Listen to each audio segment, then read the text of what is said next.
I'm finally out here in the garden.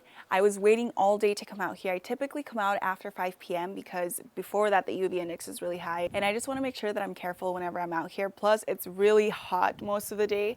Right now I think it's dipping below 100 degrees, but earlier today we were at 102.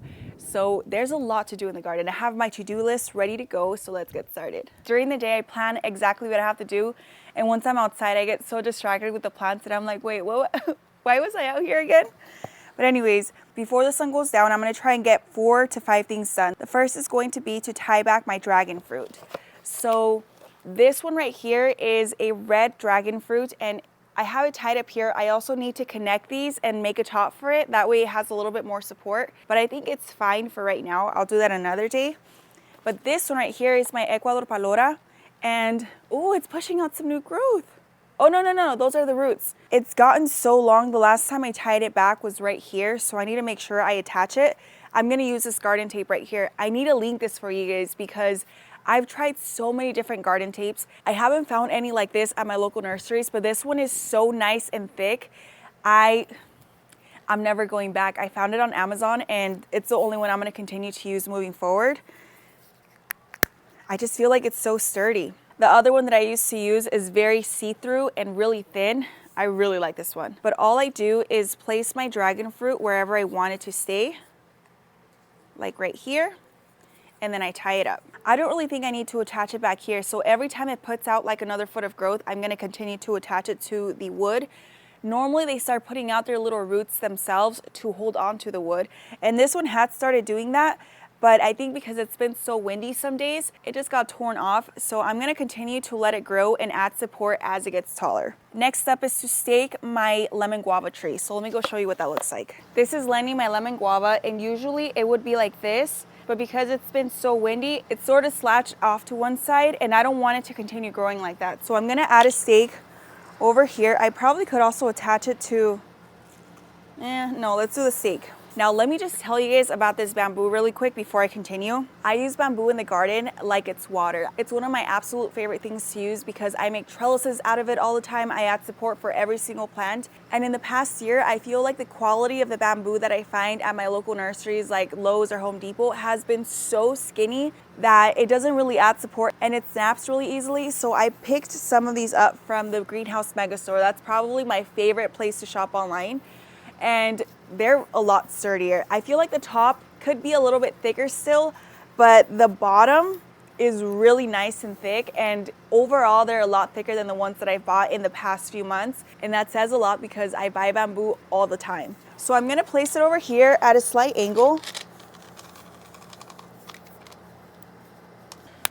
Then I'm taking my garden tape, wrapping it around the trunk, and then I like to give it a few twists. Just like this, that way it doesn't slide up and down whenever there's windy days.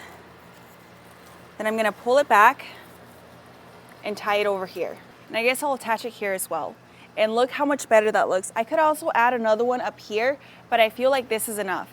And I always go back and forth, you guys. There's some days where I wanna cut this tree back just a little bit because as you guys see, it's growing very awkwardly, but I can't bring myself to do it. I'm always very meticulous about the form of my trees, but for some reason, Lenny the lemon guava just has my heart with its funky little shape going on. I'm gonna leave it as is. You guys can see all this beautiful new growth that it's put out, which makes me so happy, and it's loaded with fruit as well. None of it is ready yet. I think it needs to turn into more of a yellow color, but I can't wait to try it this year. And while I'm out here, I wanted to show you these Luffa. I didn't know that the flowers look like this, but I think this one is taken over here, which is so exciting. I come out here all the time to check on them, and for the longest time, everything looked like this. This is my first time growing Luffa. I thought I was gonna be late for sure because I forgot about it. So I stuck a few seeds in a 15-gallon container, and now look, oh, whoops. And now look. My second task is complete. The next one is gonna be to bag grapes, bag figs, and bag the pomegranates. Oh, I don't know if I have enough time for that. The sun keeps moving its way over here. I feel like I'm on a timer. I also need to sow basil seeds. My kids have been asking me for pesto pasta nonstop and I feel so bad. I have a little bit growing in some containers over here, but I also want to add some to the rest of the garden beds, and that way they can have basil until they're sick of it, which is what I did last year. So let's go grab some of those seeds. But before I do, I also want to show you this piece, Rose. I filmed a garden tour a few days ago and it didn't look like this. It was barely starting to bloom. You could see some of the spent blooms right here actually. I need to go through and prune those off. I don't really see any pest damage. I just see a little bit of sunburn here and there. The color on these blooms is really pretty, but during the fall, it's even more beautiful. I will say that the pink seems a lot more vibrant though. The first thing I'm gonna do is remove this tag, which says it was for a Clemson spineless okra. Oh, which is this one right here. Perfect. I feel like this plant was scented because I didn't have drip set up back then, and it was just depending on my watering, which was not that great, but hopefully it can still produce a good amount. When it comes to sowing things in the garden, I try to stuff the beds as much as possible. That way they can protect the soil and keep it from drying out. And then all the vining crops just seem to take over no matter what I do. So I think I'm gonna plant some basil right here. As you guys can see, I have some mulch set down. This is straw mulch that I've shredded. Underneath this, I have soil amendments like azomite, worm castings, more compost, some garden tone. So instead of disturbing everything and moving it aside, what I'm gonna do is lay a nice thick layer of more compost, water it in, add my seeds, and then cover it up with some cardboard until they start germinating. And I'm using this scooper that I bought at the 99-cent store. Because I live in a really warm climate, I have things in the garden beds at all times, so I'm constantly adding to the garden beds, and I really don't like to take things away. If I ever remove a plant, I just cut it at the base. That way the roots can start to break down inside the soil and feed all the other microorganisms. And whenever I go into sow new things, I work around the plants I already have, but I continue to add compost and just build layer upon layer. That way I have nice living soil. Okay, so I think that looks good enough. Let's water it in. I give it a few seconds so that the water can really seep into the compost, and I go in again with another spray. So I have a few packets of seeds here. I have the mammoth basil, lemon basil, and sweet Genovese basil. The sweet Genovese is my absolute favorite. I haven't tried the mammoth variety yet. And the lemon basil smells incredible. It really does smell like citrus. I just don't know what to use it in. So I remember growing a ton of it maybe last year. And while it did spectacular here in Arizona, I didn't really get to harvest it because I didn't know what to cook with it. And I just left it for the pollinators. So I think in this section, I'm gonna plant some mammoth basil. I purchased this Dibber from Amazon a few weeks ago, and I had never thought about buying one before because I thought I wouldn't get much use out of it. But you guys, it's a life changer. I haven't planted any bulbs or anything like that, but it makes it so much easier on my hands because, as you guys can see, I have really short nails. So every time I would poke holes with my fingers, I would get some soil in there, and sometimes it became kind of painful because I don't have many nails to work with. So what I'm gonna do right now is just start making my holes in the compost. And I'm gonna drop about 2 or 3 in each hole. Oh, I made the holes kind of deep too. My usual rule of thumb is doing it as deep as the seed is. So let me make these a little bit not so deep. Then I'm gonna start patting them in and lightly covering them up. And then to make sure that I protect them until they germinate, I'm gonna add cardboard on top. So I'm gonna place some right here. And I'm gonna take another piece and place it right here.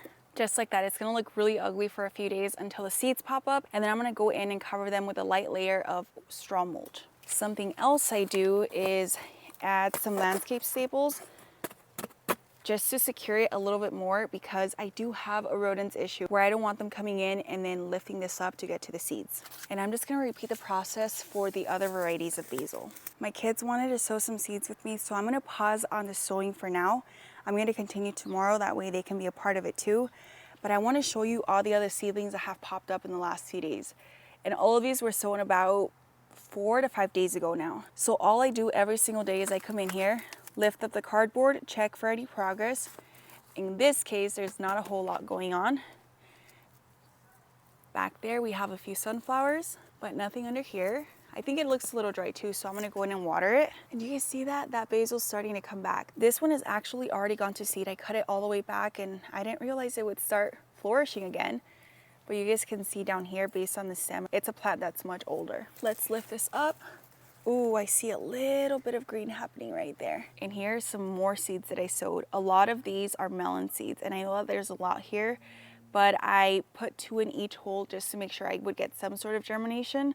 And it looks like it's doing really well. So these will start climbing up this trellis. I'll just go in and thin them out in a few more days once I determine which ones are the strongest. One thing I have to point out is that the bed looks like it's been disturbed, and I think that's because maybe there's a cat nearby. We dealt with a cat in the past where it would come in and pretty much dig everything up. Now it just looks like there might have been a struggle, and that makes sense because I can see the same thing over here where a lot of this fell off from that planter, and it hasn't been that windy to knock it over.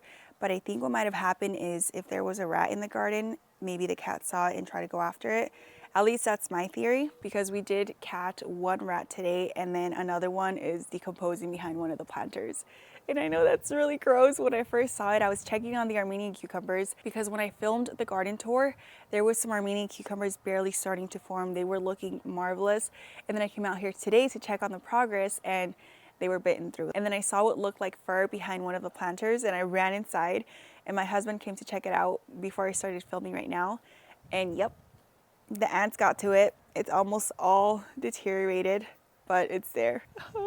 The thought of that makes me super queasy. This is the said planter and you can see the cucumber right there. A huge chunk of it is missing because it got bitten off. And there was another one around here somewhere. I think it might be that one down there that also had bite marks all over it. So needless to say, I will be avoiding this little portion of the garden for the next 2 to 3 days until I feel like it's been disposed of by the wildlife. While I'm in this corner though, I do want to show you this Malabar spinach, which looks so beautiful. I haven't tried it yet. I need to start using it up, but I love the texture of the leaves. They're really nice, thick and glossy. Before I forget, I recently posted a video harvesting from my 3-gallon containers and I tried some yellow pear tomatoes. I wasn't the biggest fan of them. I felt like they were lacking flavor and that extra zing that all the other tomatoes seem to have. And I thought it was just a variety until I brought the harvest inside. And then earlier today while I was editing, I was snacking on some of those tomatoes, and usually I can eat tomatoes raw like that. I love it. I grew up eating them like that with just a little bit of salt. But every single other tomato from that harvest was very bland. It didn't have that sweetness that a lot of the tomatoes do. And I think that's because I was overwatering them. So I cut it back to 5 minutes twice a day. That way the plants are still happy, the containers don't dry out, and we get flavorful harvest from it versus getting vegetables that I wash out because they're being watered so much. So I wanted to update you guys on that because